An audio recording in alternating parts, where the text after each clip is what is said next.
Basop, sabuni ya yoza, aye chabun luoko boma beloyo. Kichabun marome la mal, kuntiki rangi mataki cream, jama aye mung me kelo lewi gangi. Mole kombo dok miu leo kit ma bom yorbet kwede ki kome.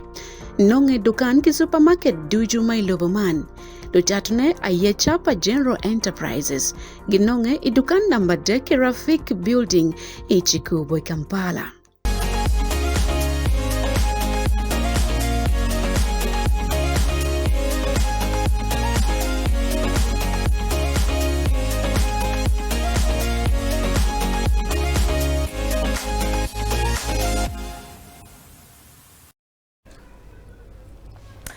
Foi mate akatwal manena friti kamete kanena wakany kudiko eni mechinga deke urengo berka doro wa ichawa molone international news pira tek madani wanyang bene ngoma tikatime ilobo kamu kene medugu chen pajo kumbeti chawa me abokolam mamiro neno ngoma tikatime chabit eni lu ki chabit mokarne lok me Bolo Nying Lutela onyo nominations dia tika wat furanyim tumwa itum pachabit eni Ringo Berkono kana kitma Bolo Nying Lutela tika workere NRM Secretariat America ngwana kongchel kidwane kawadigi.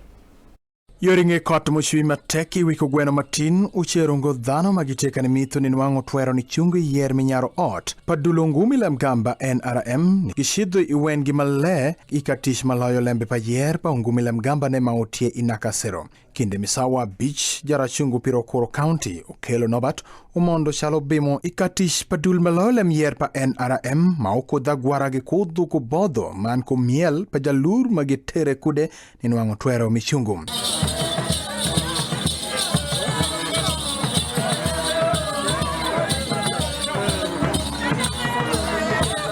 Nobato kelo ndundu isawa majodaro ni ngiyo karatasi pare manjo yu ire ni chungu ene shikrene ya etie ire anyonga maditi ni nwango twero ni medri ni chungu chalo jamaka berapa ungumile mgamba NRM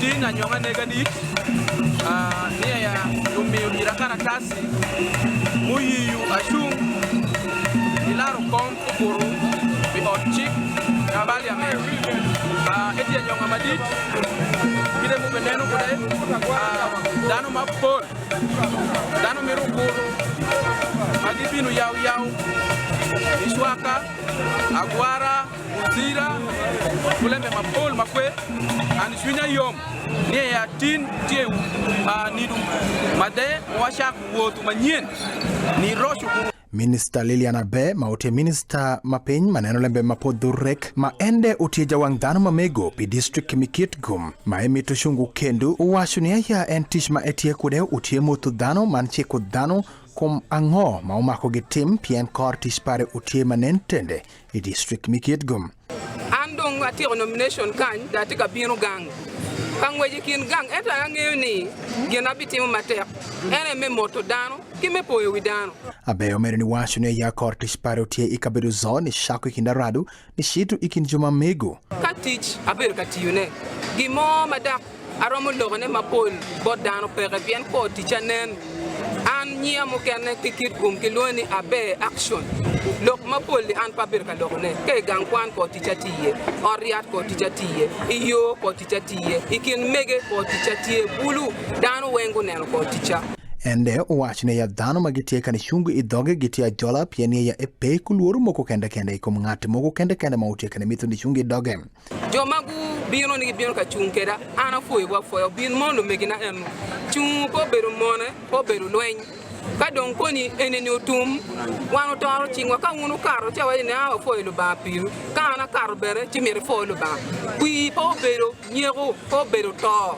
Oui, au beru mercar magamet wenge mo rabij mer dox bod loi me choy me nyor report ka di kano in chalan me report ka dane an wa gwaro good Meya Migulu City Alfred Okwa utie ngarachiel kende majumiko ire twera ni chungu itheongumi le mgamba NRM podi manetia yika ni kuru ngati moko kende maobeshi chungu idhogem Tini ya yom tutual ne atia on nomination wa mega Chalo Mayor Migulu City 2026-2031. In nomination motu mene kuratie ankara mao nominating Chalo Mayor Migulu City Ada mer waj pilwak ni anatia tayara na teach pilwak chalo mea Refugee City 2026-2031. Kangati mo beno kati ne chung wa chung kwede ka chielo pilwak neno mo magiram timone. Reverend Father Ola Ronald mauti achiel mikin yuruchungu ni beri jawang dhano pi municipality minebi owacho ne ya piny ma otie kanidieng ochunye makwe utie dongo mombe inebi municipality gin ma okete wok thende ni chungu ni beri jawang dhano nem. Chunya yom tin kawatimo nomination mamwa enu tie wuotho mawachako ikare macha pirangoni chunyo bedieng kitemo mitu kodo nebi municipality elokre kodo mandane maloyo zo tie dongo ngom ko piny kudi pedero bottom up. Mikutwero ni dhano mirongo milamgamba NRM podasu utieka ni medri maobe shishido shili ni dupiradek padui mirabusieli uruma eni iyenga mubinom. Pilambangea maochweny Iwan Luo TV Oringi Dennis Kampala.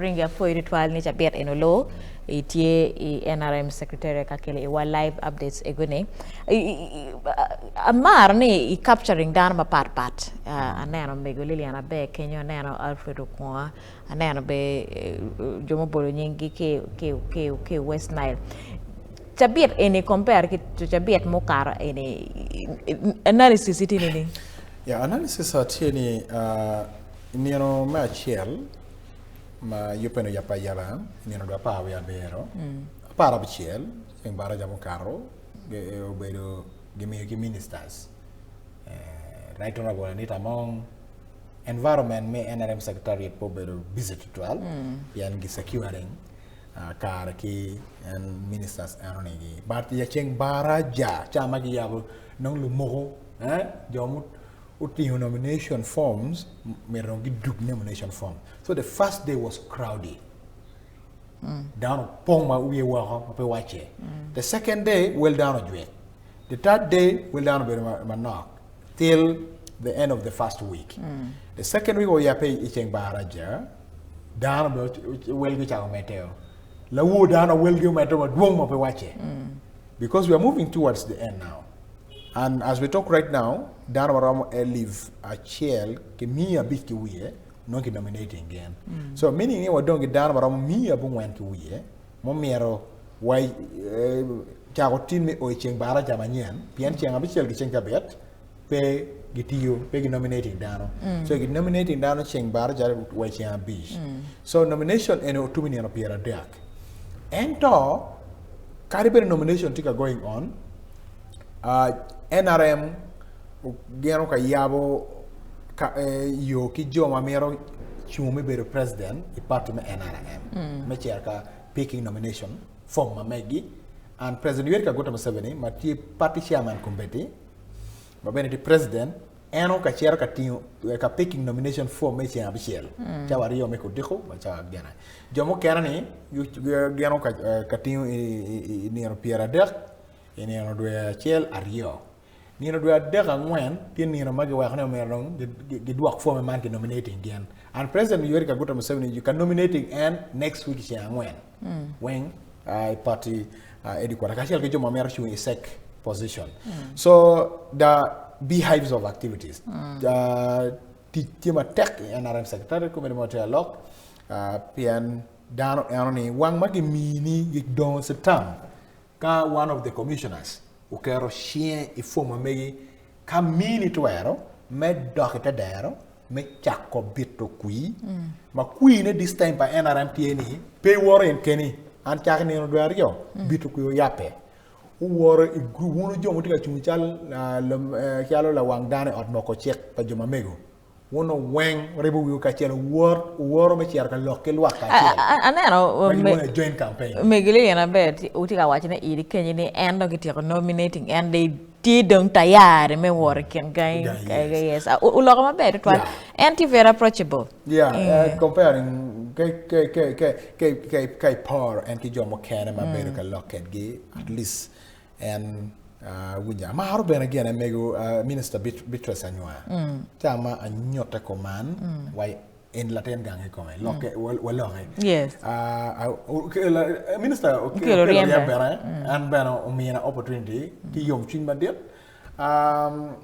Ki Minister Mukana, Maberi Carme Locky. And to join him for dear, ma petty articular wish in it by Bolo Nying go, Jomo Canati, ma fully Omero. Go chaka maro kakagi chuin magiti chuin chun pelo te dero magangwa magi loko lelep mo ti loko nani pingo matika tingo karna me chero NRM secretariat ashel tie me mean of platform ki dano ma megwa mali akitun kumalo me Uganda ma gen gitika bino nyo mergi nominating gen pian jomo kana eni pegi la kamera ge kom giba ka mergi la kamera kom gi mergi chul gi mi jami moni jo but ma mega etieni eni ma megwa dano ma megwa won bo lok jo nanwu TV me paju bena ge come lep maga dok bena lu bol queen e gubneni yes yani kampala kan lu bol queen pagaye lu bol queen giti kwe di charo giano ka wi lep ma yeni ka lok ka gi ka chara ka beto kwi donc kwacha ti bot luchungo atigane ikar eni kai neno ngat mono biro bari ni lok ki luaki ni ki woki TV eni pe sha dak ni aloko lewe chilana kwano ko lu bol kui peti jomo kwano ene jomo kwano giti Kampala kan an gen giti analysis gi WhatsApp an pegi bolo kui en elites wan gene bolo kui lo kom dare kom chuma pa moro lo chuma la jalo wa ne an lo ki WhatsApp e pa mero an la bol kui na gi pege ki WhatsApp but gina pera tek platform wan lo TV tie wati ka cheke ko deko ni wabi ni u platform la bon rapport mo me party me kara nyoko me let so long as imaro luo iti luo imero kwenani uwinye lo wabi bere kara me mini platform kare bere te gulu wati lo chochwa I vote logo eni magram koni me katto lok me ti kere ni po bera yat ento bed ngom ti kere tel te dano for the trial ring ini jabet eno lo bena bi bere kono me kele iwa updates anonima for the trial ono wa meta nyim meneno jimu kane ma titi medare I West Nile ko be kite wa ilo ringa yela onyo le moro lo ngene refugees kitika chako ka donyo I West Nile maduong dok maduong ma Uganda mero chak ngeyo ne matut reporter wa Robert ubir kono mere ko wanen ko genma eno yobo kada fadugo Bino poloria yele makargin miya jil itabiet wen miya keldo ba South Sudan kidong lobo DR Congo tidno waro mata kello kom goko kuja tegane miyu chambene modano magiti kem. Naburi wani mono kujeretie ento gitika neno kedme gwoko kuj Roma mali kareman gen batek loyo ayetie lokom cage. Eno wani mon uran yel mokan tilo mon machon dok bwen gitike mier ma dok cheni mon nyutit matek kini tiye lweni kin South Sudan ki benen dok chen lob DR Congo enta kareman lugwa kuch tika deyo wigi piny. Rome kony macham makimiyo bene bod dano magitike mikar mon dok wako piny ento gilegen mebedo kigen ni mon ginwa beo butima dak pol gitika loko wiki lokompu ki bene timo biachara mtelo yome kuo ki bere gen mo matima mejule. Solomon Dennis olile matele lubkola dit malo invepi Refugee Settlement omawane mongetik lorian yele makaru gen ali piara bier wia dek ikomeno ali piru wario gitika no kon mecham kamaram gen ali piar bitu achele pege no kon mogekene pieni mono tik pieni konyo dak wako ping ento bene manti weko kuo dotek metamida. As the number continues growing, we might also need to increase on the number of social services, the infrastructure, especially like schools. Maybe we increase the number of water points. And then recently there was relocation of groups to block 10 I'm very certain that it may need to open the road to access it. And maybe also to look at how to put other social infrastructure like schools and then extend the water there. So those are going to be the challenges which will be required to be addressed. Kiluria yela makar kin mia chel makibir chabet imvepi Lutela makono tikameti mon kimet malo rome kon madano ikin pone tiene lokom gai kwan yot kom pia mara kedong bene yupu yomuken mapol madonyo en idikam. Idremia bikiken luria yela maramo gen mia biero piadek bier godono nyen dok bene godonyo gitikero gin I point 10. Ismail Mulikiriza Matila Konko Protection Officer Man Mador Lokungwaka Bebero Ti Officer Prime Minister Imvepi Wani Mon Gitino Dan Mapol Magipino Dakben Kiyaka Kwirki Boli Komgin Mano Kichona Medonyo Wekenene Kigwako Dan Mapol Magibin Chilorin Yinka Berete Okono Kilorian Yela Kipogin Gin Pat Wek Pekinywen Kindano. Imvepi is still a receiving settlement. We receive new arrivals, just as Martin said, on a daily basis we receive around 150. It's like a reception?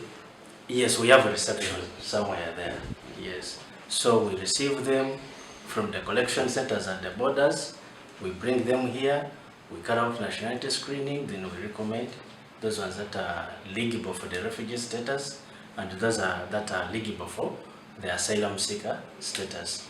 So they are registered and then settled in the community, in those villages that Dennis has been mentioning about. However, most of them, as they come here, they are totally ignorant about the Ugandan laws. So what we do as OPM, we organize together with the police. Sometimes we invite RDC and DPC and other stakeholders. We go for community policing. We lecture them on how Ugandan laws are and what they mean. And we equally emphasize that Ugandan laws apply to everybody who is in Uganda. Whether you're a refugee or you're a non-refugee, they will treat you equally. Amitech basikani amatila diet maloyo Rino Campo wani kaharman welo reyla ti welme alip mia chiel pier bor wia beach ento welo medenge dan makar ginali pier beach mokene o ikin medwe manoke ken maukarangech. Eno wani kaharman ginolo reyla makar gin mia dek nian kinino dok man ti kelo beneliera matek polgi akelo wa South Sudan kidong kunyao mediara Congo. But now from 2013, that if like you remember it, 14, 15, 16, 17, that's when the bid opened and the eventually opening. Chronologically from 23,000 for these years now we've reached 186. You see a steady progress in the population increase. Now for you in the security circles, you will understand. Kidong chel ki bidi Refugee Settlement matikil kabero madong lo peluria yela matilo wo Uganda kedong Africa lone dharma pol dong kejiro gamo ge peketiga donyo pien kabero dong pere kiloria yela kono. Godfrey Kaviri matila dit maloyo en bidi wani mono peroti mapol piene mari ke madit lo Uganda ke ben madit lo nambario Africa. Dok kino dharma pol madong tiko no gitikil yela maramo gen alip mia rio ka biro mia rio pierde kwa bichiel dok pasen pier bunga ni abungwen tie anywali me South Sudan. Bidi de karman go jiro gamo Lorian yele manyen ento wilma lokma peke moro wine mo Lorian yele me South Sudan go lueteko doyoni yaki got makiloni K Forest Reserve mati K Sub-County Yombe District kile mameki piane luen futika mera ilobo South Sudan. Pelo wange mojin Iwanlu Television Robert Riaka West Nile.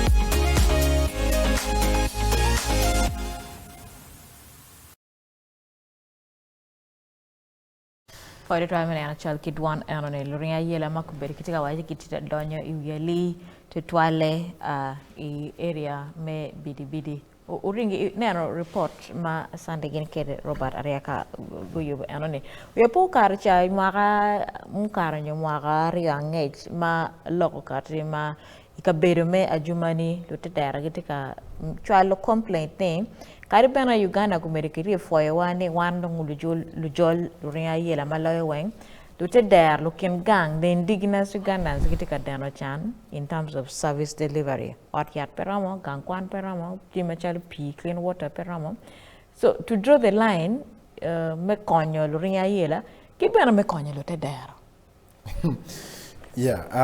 Emma Michelle historically we are one. Dano atiane kay nano kakimati I West Nile. Jomo kene ginong eteme Sudan, South Sudan, jomo kenong eteme Uganda. But local civil war matika teme South Sudan okero John away one hore wadanya Uganda, wagwaka Uganda. In vepika chelki bidi refugee settlements tie kabiduma gamente olego lukian gang me miyo ngom pa gamente koba ngom pa lukian gang magian go miyo ki chwingi district me yumbe ka sheki district me terego me chiar kere district me Mario Kolo man ki district me obongi gian go miyo ngom ki chwingi ki chwingi ni ukon dano matikare lorea yela eni waje mabe local service delivery gai kwan ka shelgi ori matie pagamente melo me Uganda petie kapora moy kom en lorea yela mano gan di chere ori atone la boleti regional referral hospital Marua it serves both the Congolese ka shelgi South Sudanese wenga Kenya ni why Uganda government refugee policy team are bareful and this refugee policy my government take elemelo Uganda get you no funding and that's why government in Uganda pero oro me wajani payo mi service kilo rea yela magitika bieno oriyat matie panyalo no me Uganda bien kagete mo ano tapchi di mio coin ma ke mio me coin lo me Uganda tira teme helpful ka giko bena bien Uganda tika tiu en kiloria yela anoni men no le mokane and it is one of their argument in their loan in their request for grant kashel ki loan that component now we host the greatest number of refugees therefore our service delivery is being constrained by your animatica Uganda. So the International Monetary Fund, maybe World Bank, will look into that because World Bank and may get him a lot nene come annually may Uganda get co-op a dani lobo or lock care. So they will look at that point of ni Uganda tie ka gwaria yela mapol ka kuma tap then magitika like bottle let us approve. So it is also a beneficial avenue for government in Uganda hosting refugees and having that policy in place, the open door policy. It is working for the government of the Republic of Uganda. Tirana no lim ki bought lobby mawaha, what dulma dom te lobo. But lima ki no ringi ka dong luteder pe kitika ndongo service they don't pian chana ene dong weng chiar ka gwaka luringa yela luteder dong are neglected. That is the question now. La penyo no mero penyi chana magi tie ka chwalo ki lobo Uganda pian gitika gwaka luringa yela chana eni tika konyo ngani. Gai kwan magi wajana gitika yobo pe refugees ka cheke host communities. Host communities adi magiti akwane gankwan ane. Chile adi bagian giti ka chulo. Piana chiel host communities gami yung ngomin nono. Kare perani office of the la Chingchane Minister of Finance okate wajani le maromo I think around 60 billion magi kata kere ni omira gi ki landlords. Ma giti West Nile bagian gumi yung ngom kilo ria yela. La penyo mara penyo ku deko eni ben la bon luor la bon la wish. Kiana enti bon nga kumbeti. Amarni State Minister for Lands, Housing and Urban Development, qui la member of Parliament of Arki District Meterego, Honorable Biga Mario Kania. Can we get to know chene ma gamendo kata kere ne billion piera bichielo merege ti kere me miyo ki landlords magien go miyo ngom ki keloria yela eni. Have they started the process of giving out this money? And are the right people going to benefit from that money magamendo bachimiyo? And la peña ragamero peño. Is it that money that is going to be used for buying the land? Is government buying the land from these landlords by giving them like a token of appreciation? Bien wahamo bien winyo gamenda wilong amani mahali baria will keep borngan lutaderne gulo. So the engagement should start now. But ati amadito loyo weng tieni the service delivery has to be perfect for both refugees, host communities without segregation. Because Darame West Nile, they know what it means to be a refugee. In 79, Idi Amin Dada, Polpa West Nile has gained Gorin DRC, Sudan. So they are brothers and sisters who understand the dynamics and the complexity. Maybe la rea yela, nyolo rea yela, ikabedo money. Amar, it's hard for you to differentiate joining to rea yela, their host communities. Bien, first of all, giminigi, ngom, 1 acre. That plot. All of them have been given plots. Make peto at least them want to supplement chama 1 foot. Tika minigi. Pi berano gichwala gikunu. Tangi tie ken pen. Benangiti ka beri muleme me ket challenge. How can I give it muleme ki loyo wal ken gang mago mi ngom eroni. Giti ka temo biashara, wo giti ma yacht, but pinya pera teklo jomatika donyo manyen they should be screened. Yes. Unfortunately, there is a spillover of these refugees. City Marua, now some of them have turned to be urban refugees. Unfortunately, the refugee policy in Uganda does not recognize other cities or other towns. Chalugulu, Aruagi to be host. Yeah, to be communities. Host communities, hosting refugees. And in budgeting, Gulu City and Arua City are not being considered, much as gitik number paloria yela magitika ko titwala Arua chok the border and there's a beehive of activities in that way. So in giving ka big na Arua wala ngeni opportunity me biachara money tie me lakos chana money tie. So titwala Arua Gulu titwal because Gulu the influence of Lamour, maybe Kitgum. Yes, Lamour or intercepts Kitunkuja. So push by Jome, Arua and West Nile has been, why can't we include Arua City to be one of the urban centers hosting refugees? Like Kampala, that is being considered, and Kampala, capital city, receives a special budget because it hosts urban refugees. We po urban refugees mano giti ka Afghanistan makigwe kagama kikibache.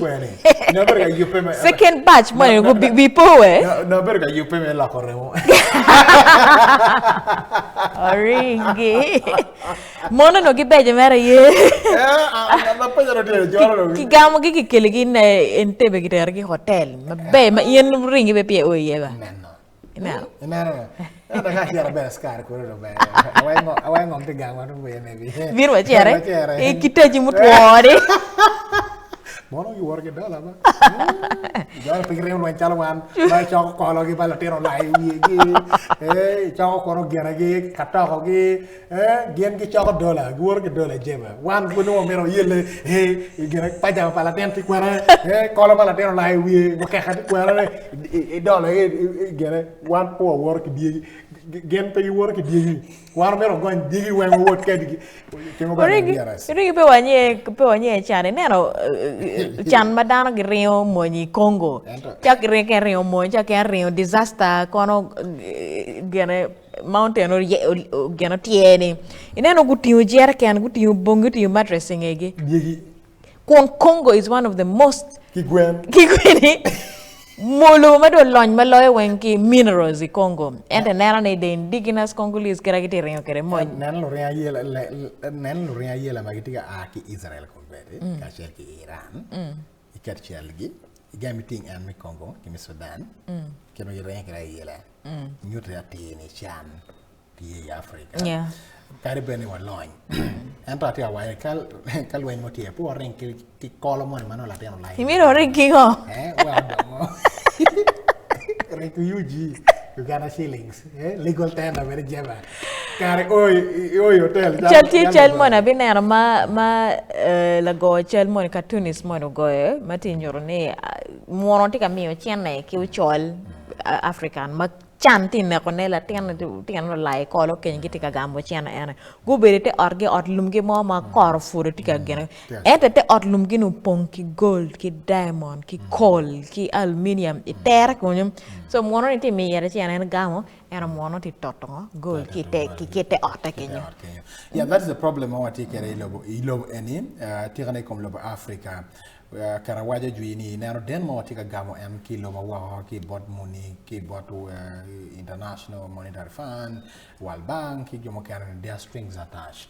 Now langan mo wajane the problem may nano ni you kan lo me Uganda ko ke bolo ma wa ubino kon wa one democracy kitika de wa e kono ngogene ala pen matiene ango matie uti gol wang wa ta na mo ta ko ton more very interested.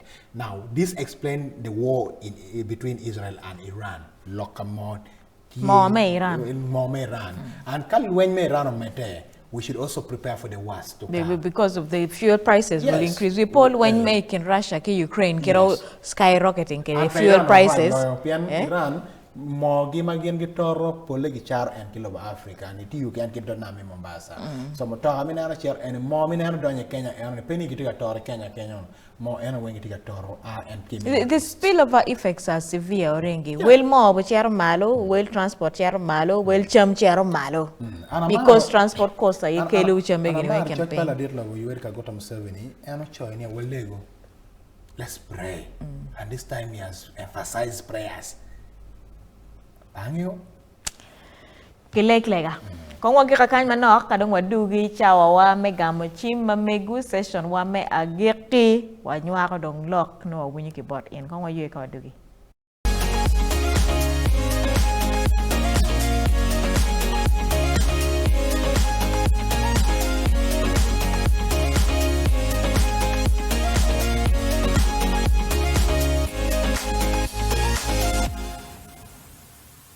Nong miet palua ki jabun mamonya doku ki lanzo luxury